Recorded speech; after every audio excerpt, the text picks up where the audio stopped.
अस्सलामुअलैकुम my social media family. उम्मीद करती हूँ कि आप सब लोग हिफ्ज़-ओ-अमान से होंगे, खुशबाश होंगे। जैसा कि आप लोग जानते हैं कि 2 साल पहले, डेढ़ 2 साल पहले एक केस था जिसने पूरे पाकिस्तान के अंदर एक भूचाल मचा दिया था, दुआए ज़हरा का केस। आपको याद होगा कि एक लड़की ने रन अवे मैरिज की थी, अपने घर से भाग के उसने अपनी पसंद की शादी एक ज़हीर नामी लड़के के साथ की थी।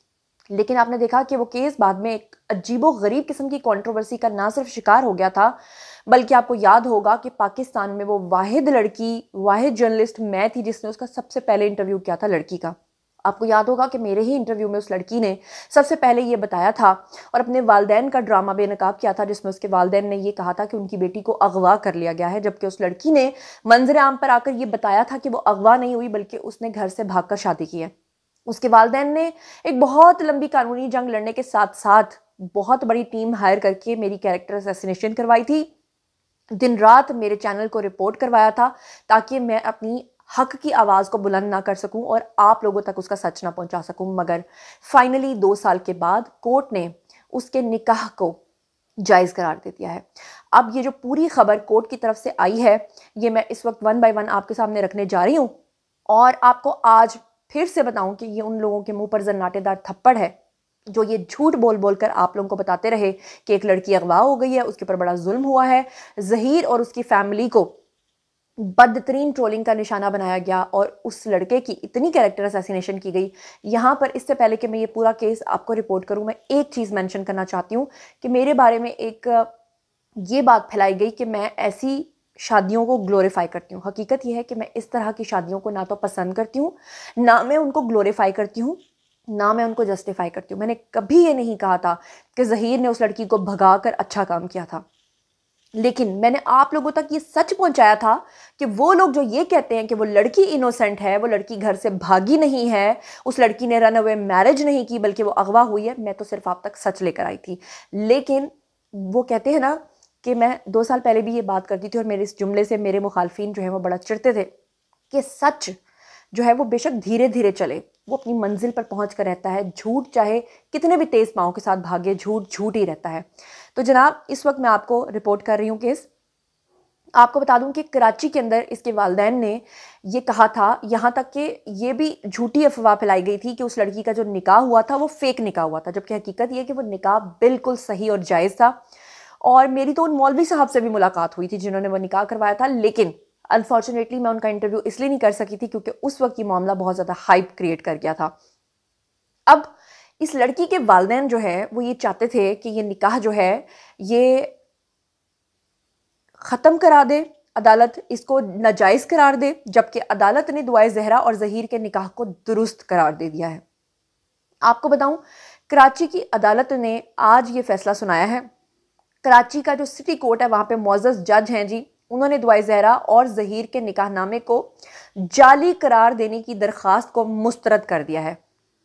अदालत ने यह भी कहा है कि उसके वालिदैन की तरफ से जो तनसीखे निकाह के लिए मुतल्लिका फ़ोरम को इस्तेमाल किया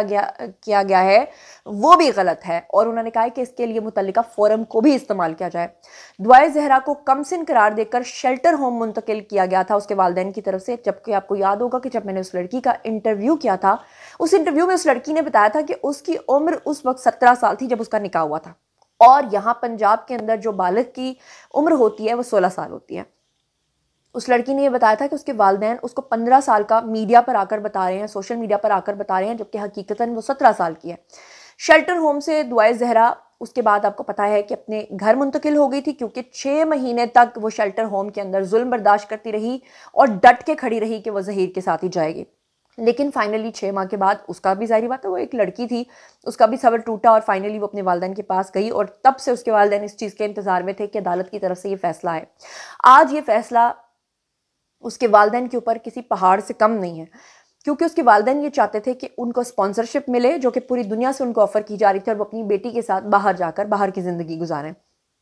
वाज़ेह रहे, आपको बताऊं कि दुआए ज़हरा ने वालिद के ज़रिए तनसीखे निकाह की जो दरख्वास्त दायर की थी, फाइनली अदालत ने उसको रद्द कर दिया है। उन्होंने कहा है निकाह बिल्कुल जायज़ सही हुआ है, लड़की की कॉन्सेंट से हुआ है। आपको बताऊं कि गुज़श्ता साल जुलाई में अदालत ने लड़की की पसंद लड़की की जो कस्टडी है वो वालिदैन के हवाले तो कर दी थी, लेकिन वालिदैन को 2 लाख रुपए के ज़ाती मचल के जमा करवाने का भी हुक्म दिया था। अदालत ने यह भी कहा था कि जब तक लड़की पूरी तरह से बालिग नहीं हो जाती, यहाँ पर मैं आपको ये बता दूं कि जो बालिग और नाबालिग का खेल खेलकर आप लोगों को बेवकूफ़ बनाया गया था, हकीकतन ये है कि कराची यानी सिंध के अंदर बालिग की उम्र जो है वो 18 साल है, जबकि यहाँ पर पंजाब के अंदर जो बालिग की उम्र है वो 16 साल है। जब उसका निकाह हुआ था वो 17, साढ़े 17 बल्कि 18 साल की भी थी, लेकिन चलो 1 साल का मार्जिन रख लेते हैं। अगर वो 17 साल की भी थी तो फिर भी उसका निकाह जो है वो जायज़ था, क्योंकि पंजाब की सरजमीन पर लाहौर के अंदर उसका निकाह हुआ था। अदालत ने यह भी कहा कि जब तक कि सिंध के अकॉर्डिंगली उसकी लड़की जो है वो 18 साल की नहीं हो जाती तो वो अपने वालिदैन के साथ रह सकती है, और बच्ची की फलाह बहबूद को मद्देनज़र रखते हुए हकीकी वालिदैन के हवाले उसको जो है वो किया जाता है। यानी शेल्टर होम में रखने के बजाय उन्होंने, अदालत ने उसको पेरेंट्स के साथ वक्ती तौर पर रहने की इजाज़त दी थी। फैमिली कोर्ट ने मजीद ये भी कहा था कि बच्ची की तमाम ज़रूरियात, तालीम, खुराक का ख्याल रखा जाए, और उसको अदालत जब तलब करेगी तो वो उसके अंदर पेश भी होगी। अदालत ने ये भी कहा था कि लड़की जो है वो वालिदैन के साथ जाने पर रजामंदी उसने जाहिर की थी, और कोर्ट के मुताबिक जो है वो रिकॉर्ड से ये साबित होता है कि वालिदैन जो हैं उन्होंने लड़की को अपने पास जो है वो रखा हुआ है, और जो अकॉर्डिंग टू कोर्ट है वो उस चीज़ को करने के लिए, ओबे करने के लिए पाबंद हैं। सिंध हाई कोर्ट ने लड़की की आर्जी कस्टडी जो है वो उसके वालिदैन को दी थी, और अब फाइनली जो है वो उस लड़की का निकाह जो है वो अदालत ने तनसीख उसकी नहीं की बल्कि उसको जायज़ करार दिया है। अब जाते जाते आखिर में एक बात आपसे करना चाहती हूँ, क्योंकि इस वक्त मुझे देखने वाले 2 तरह के लोग हैं। एक वो लोग हैं जिन्होंने ये पूरा केस फॉलो नहीं किया होगा, लेकिन उनको अंदाज़ा ज़रूर होगा कि ज़ुनैरा जो है 2 साल पहले, 1.5 साल पहले और 1 साल पहले उसकी बदतरीन किस्म की जो ट्रोलिंग है वो की गई। क्या आप लोग जानते हैं कि ये जो वालिद हैं इस लड़की के, इनके बारे में ये भी मुबैना तौर पे खबरें आई थी कि ये अहमदी यानी कादियानी फ़िरके के फॉर्म्स को फिल करके इनकी फैमिली के बहुत सारे लोग बाहर के मुल्कों में गए हुए थे। आपको ये भी याद होगा कि मैंने इनके बारे में आपको ये भी बताया था कि ये ख़ानदान कोई नॉर्मल ख़ानदान नहीं था, कि जिनके माँ बाप की एक बच्ची जो है वो घर से गायब हो गई, भाग गई और या अगवा हो गई अकॉर्डिंग टू देम, और वो बड़े मजलूम है। हकीकत यह है कि वो एक क्रिमिनल फैमिली थी, और आपको याद होगा कि मैंने आपको उस वक्त भी बताया था कि लड़की के जो सगे चचा थे वो जनाब अली डबल शाह, जो एक पाकिस्तान का बड़ा क्रिमिनल आदमी था, जो नैब की कस्टडी में जिसकी डेथ हो गई थी, जो लोगों को चूने लगाता था, उसका पार्टनर भी था, और लोगों से करोड़ों रुपए के फ्रॉड्स में ये लोग शामिल थे। उस वक्त जब मैं लाइव सेशंस किया करती थी तो मैंने आपको वो तमाम सबूत दिखाए थे। हुआ कुछ इस तरह से था कि ये जो वालिद थे इन्होंने तमाम यूट्यूबर्स को कांटेक्ट करके उनको कुछ पे करके और उनसे अपने हक में हमदर्दी से वीडियोस बनवाए थे। तमाम यूट्यूबर्स ने आप लोगों से झूठ बोला था और आप लोगों को ये गुमराह किया था कि वो लड़की भागी नहीं बल्कि अगवा हुई है। लेकिन जब मैंने उस लड़की का पहला इंटरव्यू किया था तो रातों रात वो वीडियो मिलियंस में चला गया था, वो इंटरव्यू मिलियंस में चला गया था। यहाँ तक कि मेन स्ट्रीम मीडिया चैनल्स तो मेरे ही सोर्स के ऊपर ट्रस्ट कर रहे थे, लेकिन जितने भी यूट्यूबर्स हैं वो सारे हाथ धो के मेरे पीछे इसलिए पड़ गए थे क्योंकि उनको डबल फ़ायदा था। एक तो वो मेरी फ़ैन फॉलोइंग को ख़राब करना चाहते थे, आप लोगों का ट्रस्ट जो मुझ पर था उसको ख़राब करना चाहते थे, और नंबर 2 वो इसलिए भी मेरा साथ नहीं दे सकते थे क्योंकि वो ऑलरेडी आप लोगों को गुमराह कर चुके थे। और अगर वो मेरे वाले लाइन पे आ जाते, मेरे वाले पॉइंट पे आ जाते, सच्चाई को बताते, तो वो झूठे करार पाते, और क्योंकि वो झूठे करार पाते तो आप सब लोगों का ट्रस्ट उन लोगों से उठ जाता। इसलिए उन्होंने मेरी बदतरीन ट्रोलिंग की। लेकिन इस पूरे अरसे में